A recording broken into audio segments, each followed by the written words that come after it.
5, 4, 3, 2, 1.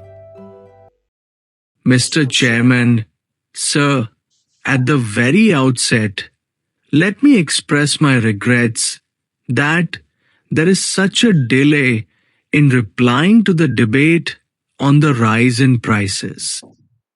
But as you may recall, when Professor Das had initiated the discussion, I was expected to reply on the same day in the evening. But since a number of speakers were to make their speeches, I had my difficulty as I had to go for the meeting of the World Bank and IMF to plead the case of the developing countries. I sought the permission of the House that I might be permitted to reply to the debate on my return, and, sir, the presiding authority and the House were kind enough to permit me to reply to the debate on my return. I propose to give an elaborate reply to the various points of view which were expressed by various members. Let me assure this House at the very outset that though I was not present during the speeches of some of the members of the House, I have carefully gone through the record of the entire proceedings of this debate, and I have taken note of various suggestions and the concern expressed by the members. Let me make it clear that I do not propose to undermine and underestimate the problem of the price behavior of the essential commodities in the country.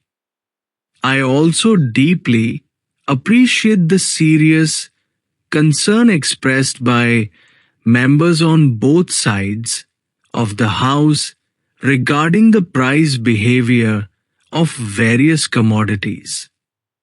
They have made concrete and constructive suggestions to check the rise in prices.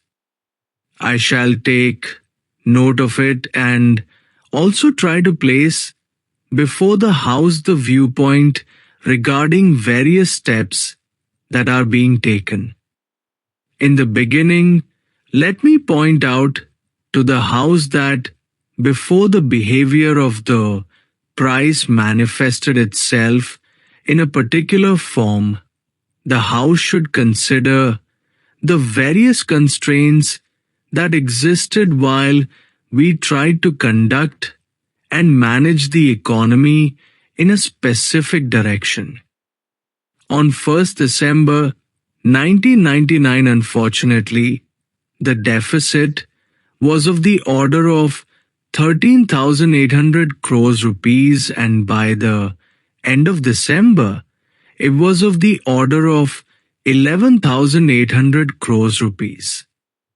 The House may recall that in the last budget, the deficit projected was of the order of 7,300 crores rupees. There was a substantial rise. By the end of November 1932, the foreign exchange reserves were only 5,000 crores rupees, and the balance of payments position in 1999 was of the order of 7,700 crores rupees in terms of trade deficit.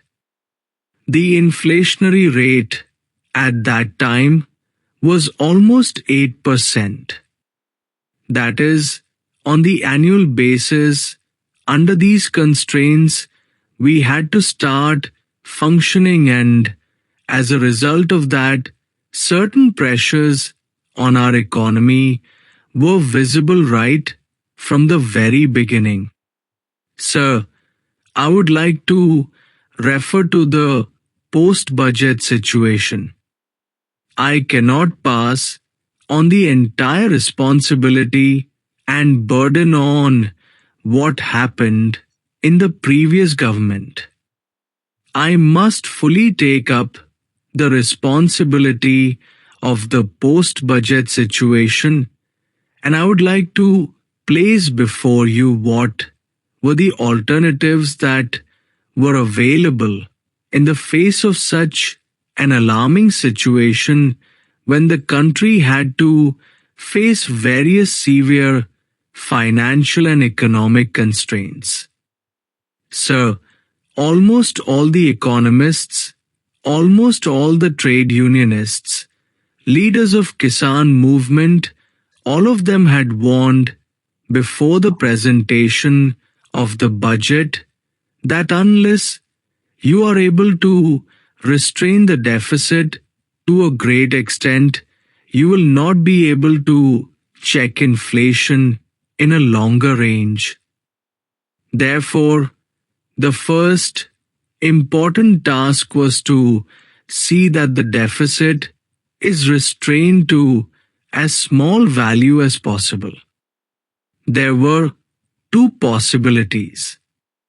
One softer option that was open to us was that we should not try to have much of resource mobilization, should not try to raise taxes, should not try to have the levies, even on the luxury goods, should not try to have the direct taxation in such a manner that a highly intensive capital industry might be disturbed and their wrath might be invited. Then our job would have been to see that we should not have much of resource mobilization and, on the other hand, try to allow deficit to expand. If that had happened, no doubt there would have been greater impact as far as inflationary pressure is concerned, and in the long range that inflation would have survived for a longer time and to a greater extent. The second option was harder option. It was that we should try to have resource mobilization, try to have more mopping up from the industrial houses, try to have additional resource mobilization from the rich, and again try to tax the luxury goods of elites' consumption. As that was not adequate, an unpopular task, an unpleasant task of mopping up certain resources, even from the petroleum products, was taken up.